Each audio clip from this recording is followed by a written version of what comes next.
we're in uncertain times, and if you even if you're not in the trucking industry, and you're watching this, if your operating expenses for your company went up 30 or 40% overnight, and there was no offset to bill for it in any way, what would the impact be for your organization?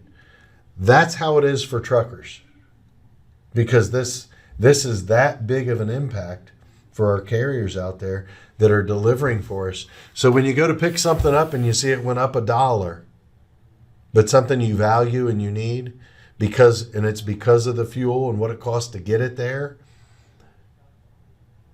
I would say try to keep that in mind, because it should be trickling down. I know we pay a fuel surcharge here and always have. I mean, that goes back to 2000, 99, 98, when fuel started to spike, and we instituted a fuel surcharge policy across the board. So it's real. And from what you're saying, Dan, is you'd at this point in time, to close this conversation up, you don't see a huge uptick in the economy overall growth-wise, because we're still at that in-between phase, and now you add the war scenario, that it's likely going to be status quo. Yeah, no better than that. It'd be better than that? No better than that. But give just a second of perspective here. So we're sitting back looking at a crisis in energy prices, right? And we're looking at a labor market that is barely growing, and probably no more interest rate relief, perhaps no more interest rate relief from the Federal Reserve. Well, that all sounds pretty bad, right? Well, it's not. There's still a few things going for us. One is the Federal Reserve has cut interest rates a lot, and it takes over a year for those interest rate cuts to have full effect. Yep. So 3 to 5 quarters. That's, you have that written down somewhere.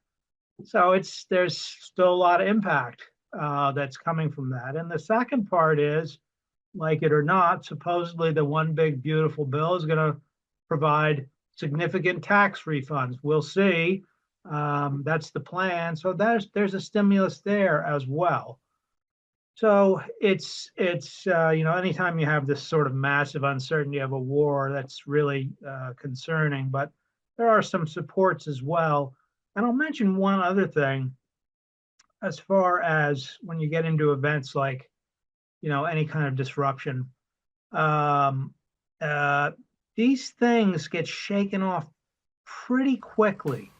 I mean, you might remember when Russia invaded Ukraine, it was, a whole lot of hand wringing and flags coming out, we're with Ukraine and so forth. And it was a very unsettling time. And if you use the stock market as a proxy for the economy, which, is a pretty bold assumption, it's not really that good an assumption, but the point is, if you go back, I'm looking at events, 20,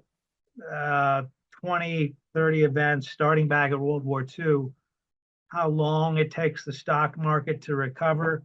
Well, it hits the bottom in about 16 days, and it comes back up in something like the same period. And 3 months after we've bottomed out, usually stock market's in positive territory again. So it's this immediacy effect that feels terrible for people. I mean, it's got me worried. It's got you all worried. Clearly, financial markets worried, but they tend to historically get shaken off pretty quick. It doesn't mean the prices are going to go back down, but it means the weight on the economy outside of the energy complex is probably not going to be that long lasting. Very good. Well, Sam, you got any questions for Lewie? Let's see. Yeah, Lewie, could you just explain for everyone so they could understand that what this fuel increase did to drivers from a cost per mile, let's say when they're loaded? What was the previous cost per mile at the fuel price, and then what is it now? And because rates haven't necessarily gone up that much, they're still pretty sticky. So I think that could help people understand what they're feeling exactly numerically. Yeah, that's kind of a loaded question, but I'll do my best because everybody's cost per mile, of course, is different. Right. So it makes it a little difficult. All right, well, let's just do just fuel quick then. math, Just the cost per some mile of fuel. Just some quick math on about a 6 to 6.5 mile a gallon. They probably went up about 35 to 50 cents. I'm guessing off math off the top of my head is what their cost has went, but I do appreciate the question because it kind of segues into the one thing I wanted to say especially for the folks out here with trucks. This is the times like this is why it's so important. You have to know your cost of operation and know your business, because the first and foremost thing you need to know so you can have a fuel surcharge or you can set a rate or know if you're going to make a profit is knowing what it costs to operate the truck. So if you already know your cost of operation and now diesel fuel's jumped up, 50, 60%, whatever, it's you can figure that math out pretty freaking quick on how much more you're going to need. So that's what's very important. It's also very important that this is why it's important to either have contract rates, and your own direct customers, or work with brokers like yourselves and who have fuel surcharges, who have good rates and treat you correctly, understand what you're going through, know who you're working for. It's also a very good time to have some sort of, look into a fuel surcharge or a fuel card or something like that, because that's the one thing that small carriers, which again makes up the mass majority, you don't have the purchase power of a mega fleet. You can't tell your drivers, all these drivers, to go buy fuel at this place to keep your numbers up to get a huge reduction in price of fuel. So it's very, very important that you look for a fuel card out there. I mean, and there's lots of different options. We have one, other people have one, and you can save some money, probably not as much as we all like, but anything like that, you got to be looking at ways to save money. And, I know myself when I had my business, my last truck, I went from a hood, which I'd always had, to a freaking spaceship truck, because of fuel mileage. No big long nose out there pushing in the wind. And the thing, the sad thing, I saved almost $20,000 the first year I owned that truck in fuel. So, that's things you have to ask yourself. Hey, I like a big hood truck and all that stuff as much as anybody, big motor, big fuel. But there comes a time that you have to think about your cost of operations and your savings. And I guarantee, I know John's been to our Truck to Success thing at OOIDA, and the one thing we talk about is the cost of operation for a big fleet. It's way less than the cost of operation for your average owner operator. Mm-hmm. And that's what I always tell the students. You need to be figuring out how to get your cost of operation closer to theirs, because those are the people that set the barometer in the freight market, whether we like it or not. The big guys. So you've got to figure out how to get your costs. So it's so important in times like these to know these things. But yeah, you're probably looking at least 35 to 50 cents more a mile, which is crazy, And the other final thing, we know we've been in this recession, but since COVID, we've had so much inflation in the trucking industry with the price of trucks doubling, insurance, fraud, repairs. tires. The shop that I used to use was $80 an hour. I think when I parked my truck, $85 an hour in 2017. They're like $150. I was at the Western Star Garage here in Kansas City not long ago. $234 an hour to work on your truck. Oil price, all these things have went up. And rates right now, last I saw, rates weren't any better than they were in 2017. When I parked my truck, and everything costs half as much. Yeah. So it's going to be tough. Good operators will get through. You're right. We're going to get a reduction in capacity. Reduction in capacity always helps turn things around. We saw that in 08 and 09. We had that huge, that was probably the last thing that was close to this. And we saw as soon as capacity got reduced down, then you could name your rate. And I don't know that the economy was moving that much stronger. There just wasn't that many trucks. So yeah, I think that's what we're going into. I would agree with you 100%, Louis, and you brought up a lot of good points that we're all watching. There's two ways rates go up in the trucking industry: a reduction in capacity or an increase in demand. It doesn't seem like the demand is going to be up at a level that moves the needle enough till we get at least see where we are in the second half of the year. I wouldn't rule it out.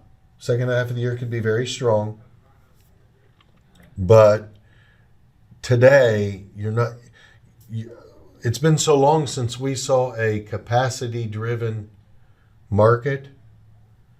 I mean, realistically, when was the last lack of capacity driving the rates up rather than a demand? We're talking about. That was it. But there was enough money thrown at it. There was demand, so that doesn't count. So from my perspective, you can cut out COVID at 2019 at the end of 19 and stop it at 22 and throw it away because it's bad data. There was demand during COVID, and people weren't worried necessarily about every nickel. They were worried about supplying, and there was enough revenue moving to allow it. Now we don't have the revenue push. To Dan's point, Dan's confirmed what we all know. We don't see a demand push. So how is it that rates are going to get increased? Well, it's going to be a reduction in capacity again. We just don't have another way. Louis, what's the number? 9 out of 10 people enter the trucking industry and aren't successful? Well, what our foundation does is that, usually, by year, in the first year, 35 to 50% are gone. And I think after 5 years, I think it's around 70% are gone. We kind of keep track of the numbers around here because we get authority for folks, and we try to keep track on the next year to see how many are around. Now, I'm proud to say our numbers look better. But the reason our numbers look better is because when people call in to OOIDA to get their authority, our staff asks them questions. And if they aren't ready, they don't really know the industry like they should, they're not financially stable, we won't do it. And we just tell them, we're honest. This is the thing. We can't do it in good faith because we don't want people to fail. We want people to succeed. But we also understand this isn't for everybody. So we don't. But unfortunately, there's plenty of unscrupulous permitting services and folks out there that are more than happy to take their money and get them their authority. But so our numbers are probably about 20 to 25%, I'm guessing off the top of my head, who go out in the first year. And some of them, they don't really, they find out having earned authority is for them, so they just leased back to somebody or something like shadow that. capacity is what we refer to that as. Exactly. So they're still out there. So it's not like they just truly go out of business. But on the other side, the other numbers I talked about, that's truly out of business and gone. Thank you for joining today. Dan, is there anything else you want to leave us with? I think we've covered a lot of ground there. It's like all these other crisis times. We're going to get through it. It feels awful as we're getting through it, but I'm very confident that we'll make it through and come out to another day. Well, I want to make sure both of you know how much we appreciate you being on Stay in Your Lane, and I appreciate you both as individuals. Until next time, to all of our viewers, stay in your lane. Have a great day.